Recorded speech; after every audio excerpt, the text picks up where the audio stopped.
नमस्कार, म monsoon, BEd द्वितीय वर्ष, मेजर नेपाली। नेपाली कविता काव्यमा समावेश महाकवि लक्ष्मीप्रसाद देवकोटाद्वारा रचित यात्री कविताको वाचन। कुन मन्दिरमा जान्छौ यात्री, कुन मन्दिरमा जाने हो, कुन सामग्री पूजा गर्ने, साथ कसरी लाने हो। मानिसहरूका काँध चढी कुन देवपुरीमा जाने हो, कुन मन्दिरमा जान्छौ यात्री, कुन मन्दिरमा जाने हो। हाडहरूका सुन्दर खम्बा, मांसपिण्डका दिवार, मस्तिष्कको यो सुनको छानो, इन्द्रियहरूका द्वार।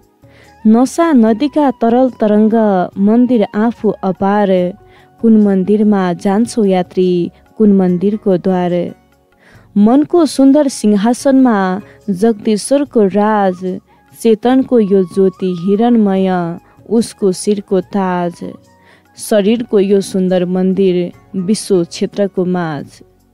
भित्र छ ईश्वर, बाहिर आँखा खोजी हिँड्छौ कुनपुर। ईश्वर बस्दछ गहिराईमा, सतह बहन्छौ कति दूर। खोजी गर्छौ हृदय लगाऊ, बत्ती बाली तेज प्रचुर। कुन मन्दिरमा जान्छौ यात्री, कुन मन्दिरमा जाने हो, कुन सामग्री पूजा गर्ने, साथ कसरी लाने हो। साथी यात्री बीच सडकमा ईश्वर हिँड्दछ साथ, सुन्दछ ईश्वर काम सुनौला गरिरहेका हात। छुन्छ तिलस्मी करले उसले सेवकहरूको माथ। सडक किनारा गाउँछ ईश्वर चराहरूको तानामा, बोल्दछ ईश्वर मानिसहरूको पीडा दुःखको गानामा।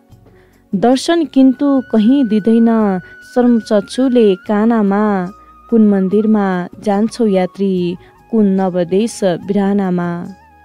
फर्क फर्क हे जाऊ समाऊ, मानिसहरूको पाऊ, मलम लगाऊ आर्तहरूको चढाइरहेका घाउ।